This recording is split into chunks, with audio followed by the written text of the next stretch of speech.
ఇక varicose veins నుండి విముక్తి పొందండి. ఎవిస్ వాస్కులర్ సెంటర్ ఇప్పుడు మన KPHP లో గ్రాండ్ ఓపెనింగ్ ఏప్రిల్ 4వ తేదీన. నమస్తే, నేను Keshav. Welcome to Suman TV. ఆంధ్రప్రదేశ్లో పొత్తులు పొడిచి అభ్యర్థుల ప్రకటనలు పూర్తయిన తర్వాత కూడా ఇంకా సీట్ల సర్దుబాటు విషయంలో ఒక క్లారిటీ రాలేదా? కొన్ని సీట్లు కూటమిలో ఉన్నటువంటి ప్రధాన పార్టీలని ఇబ్బంది పెడుతున్నాయా? అలానే బీజేపీ తెలుగుదేశం మధ్య కుండ మార్పిడి జరగబోతుందా కొన్ని సీట్ల విషయంలో?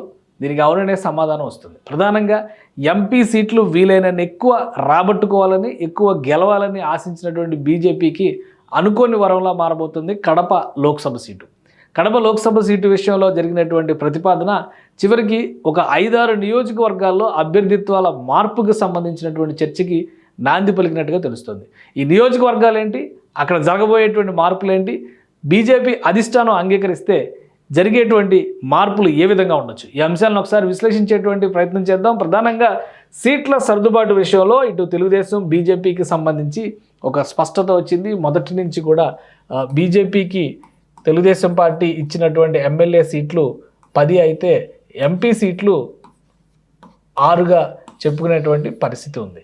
అయితే వీటికి సంబంధించి ఒక స్పష్టత వచ్చేటువంటి క్రమంలో రఘురామకృష్ణరాజు ఇష్యూ 3 పార్టీలకి కూడా కూటమిలో పెద్ద తలనొప్పిగా మారినటువంటి పరిస్థితి.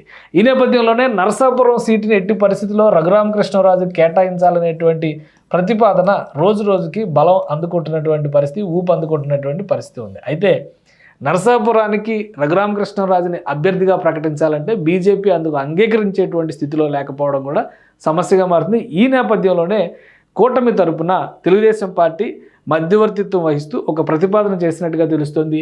ఏలూరు లోక్సభ స్థానాన్ని బీజేపీకి కేటాయించి నరసాపురం లోక్సభ స్థానాన్ని టీడీపీకి కేటాయిస్తే ఇక్కడి నుంచి రఘురామకృష్ణరాజు అలానే ఇక్కడి నుంచి బీజేపీ అభ్యర్థిగా తపనా చౌదరి బరిలో దిగేటువంటి అవకాశం ఉంటుంది. దీనివల్ల లోక్సభ సీట్లు రెండింటితో పాటు అసెంబ్లీ స్థానాలు కూడా వీలైన ఎక్కువ గెలవడానికి అవకాశం ఏర్పడుతుందనేటువంటి ఒక ప్రతిపాదన చేశారు. ఈ నేపథ్యంలోనే కడప ఎంపీ సీటు పైన కూడా ఒక చర్చ మొదలైంది. మొదటి నుంచి ఆదినారాయణ రెడ్డి జమ్మలమడుగు ఎమ్మెల్యేగా పోటీ చేయడానికి ఆసక్తి చూపించారు. ఈ నేపథ్యంలోనే బీజేపీ కోటాలో జమ్మలమడుగు అసెంబ్లీ స్థానం దక్కించుకున్నటువంటి పరిస్థితి. అయితే కడప ఎంపీ స్థానానికి సంబంధించి భూపేష్ రెడ్డిని తెలుగుదేశం పార్టీ నియమించిన తర్వాత ఒకే కుటుంబానికి చెందినటువంటి ఈ వ్యక్తుల మధ్య కొన్ని చర్చలు జరిగినటువంటి పరిస్థితి ఉంది. ఆ చర్చల నేపథ్యంలో కడప ఎంపీ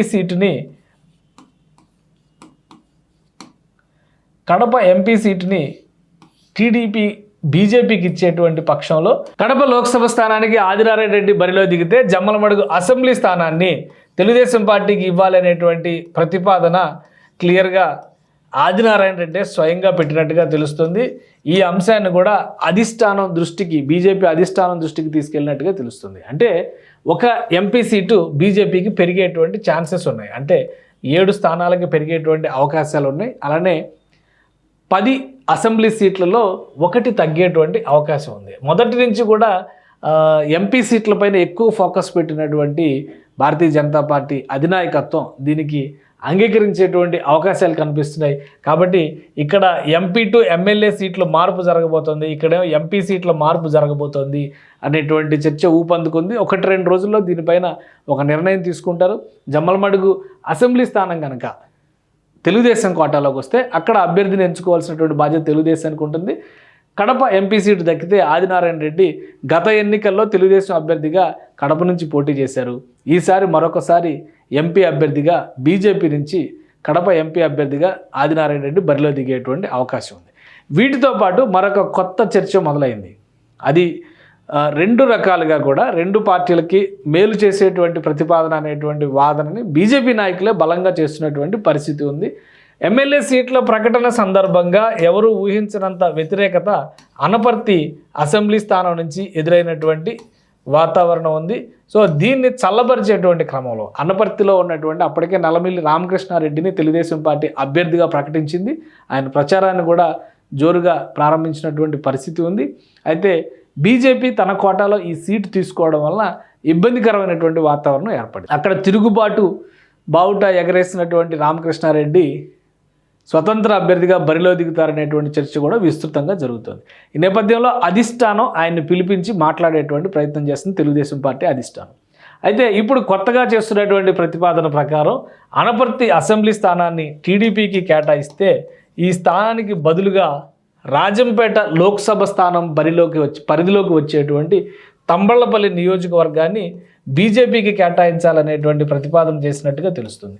తంబళ్లపల్లి నియోజకవర్గం రాజంపేట లోక్సభ స్థానం పరిధిలోకి వస్తుంది. అక్కడి నుంచి బీజేపీ అభ్యర్థిగా రాజంపేట లోక్సభ స్థానం నుంచి బీజేపీ అభ్యర్థిగా కిరణ్ కుమార్ రెడ్డి బరిలోకి దిగుతున్నారు.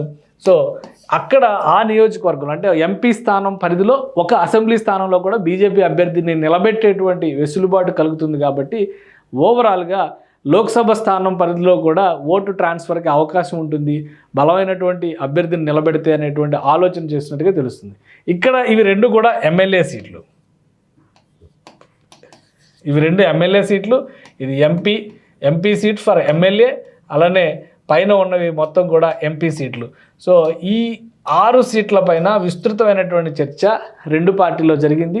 దీనికి సంబంధించినటువంటి ప్రతిపాదనల్ని బీజేపీ అధిష్టానం ముందర పెట్టింది. అయితే దీనిపైన ఒక నిర్ణయం తీసుకోవడానికి కొంత సమయం పట్టొచ్చు అనేటువంటి సంకేతాలు ఉన్నాయి. ఆల్రెడీ షెడ్యూల్ చేసినటువంటి అంశాల ప్రకారం చూస్తే కనుక ఇప్పటికే బీజేపీలో ఒక డెడ్ లైన్ పెట్టినటువంటి పరిస్థితి ఉంది.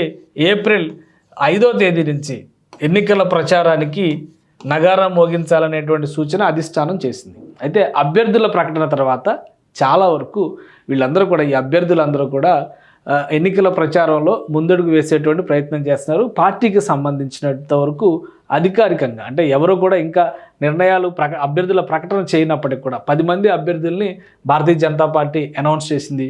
10 మంది అభ్యర్థులు ఇది హెచ్ఆర్ల నుంచి నడకుదుటి ఈశ్వరరావు, అలానే విశాఖ ఉత్తరం నుంచి విష్ణుకుమార్ రాజు, పంగి రాజారావు అరకు వ్యాలీ నుంచి, అనపర్తి నుంచి శివకృష్ణరాజు, కైకలూరు నుంచి కామినేని శ్రీనివాసు, విజయవాడ వెస్ట్ నుంచి సుజనా చౌదరి, జమ్మలమడుగు నుంచి ఆదినారాయణ రెడ్డి, బద్వేల్ నుంచి బొజ్జా రోషన్న, ధర్మవరం నుంచి సత్యకుమార్, అలానే ఆదోర్ నుంచి పార్థసారథి, వీళ్ళందరూ కూడా వ్యక్తిగతంగా వాళ్ళకు వాళ్ళు డోర్ టు డోర్ క్యాంపెయిన్ చేసుకున్నటువంటి పరిస్థితి ఉంది. కానీ పార్టీ పరంగా బహిరంగ సభల ప్రణాళికని ఏప్రిల్ 5వ తేదీ తర్వాత నుంచి షెడ్యూల్ చేయాలనేటువంటి ప్రతిపాదనని పార్టీ ఇప్పటికే చేసినటువంటి పరిస్థితి ఉంది. ఈ నేపథ్యంలోనే ఈ క్యాండిడేట్లు అందరూ కూడా కంపల్సరీ ఎన్నికల ప్రచారానికి వచ్చేటువంటి క్రమంలో వీళ్ళకి బలమైనటువంటి ప్రత్యర్థులు ఉన్నారనేటువంటి అభిప్రాయం ఏర్పడుతుంది. ఈ బలమైనటువంటి ప్రత్యర్థులు అంటే ఆల్రెడీ సిట్టింగ్ స్థానాల్లోనే ఎక్కువ సిట్టింగ్ స్థానాల్లోనే బీజేపీ అభ్యర్థులు తలపడుతున్నటువంటి పరిస్థితి ఉంది. వాళ్ళందరితో ఎలా గెలిచేటువంటి క్రమంలో ఏం చేయాలనేటువంటి ప్రతిపాదనలు కూడా ఇక్కడ గొర్రెల కిరణ్ కుమార్ హెచ్ఆర్ల నుంచి ఇక్కడ పోటీలో దిగినటువంటి పరిస్థితి, అలానే కబ్బెల కన్నప్పరాజు, రేగం మత్స్యలింగం, కొంతమంది అభ్యర్థులను మార్చింది వైసీపీ. కొన్ని చోట్ల సిట్టింగ్ ఎమ్మెల్యేలతోనే ఎక్కువ పోటీ ఉన్నటువంటి పరిస్థితి ఉంది.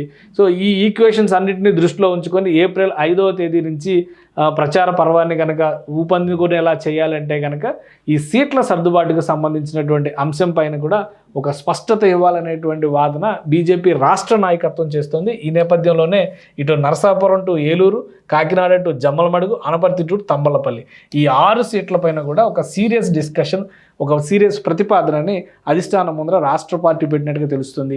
వీలైనంత వేగంగా దీని మీద కన్క్లూజన్ ఇచ్చేటువంటి అవకాశం ఉంది. ఆ కన్క్లూజన్ వచ్చిన తర్వాత ప్రధాని నరేంద్ర మోడీతో పాటు అమిత్ షాతో సహా బీజేపీ అగ్రనేతల సభలకి కావాల్సినటువంటి ప్రణాళికల్ని బీజేపీ రాష్ట్ర నాయకత్వం సిద్ధం చేయబోతున్నట్టుగా సమాచారం అందుతుంది. బహుశా 1-2 రోజులు, ఎందుకంటే అధికారుల మార్పు అనేది ఆంధ్రప్రదేశ్లో ఎన్నికలు సజావుగా జరగడానికి చాలా కీలకమైనటువంటి పరిణామంగా బీజేపీ రాష్ట్ర అధ్యక్షురాలు పురంధేశ్వరి భావిస్తున్నారు. ఈ క్రమంలోనే కొంతమంది పక్షపాతంతో వ్యవహరిస్తున్నటువంటి అధికారుల జాబితాని కేంద్రానికి పంపించారు. అలానే ఎలక్షన్ కమిషన్కి ఫిర్యాదు చేసినటువంటి పరిస్థితి ఉంది. దీనిపైన చర్యలు తీసుకునేటువంటి క్రమంలో ఒత్తిడి తీసుకొచ్చేందుకు బీజేపీ రాష్ట్ర నాయకత్వం ఫోకస్ చేస్తుంది.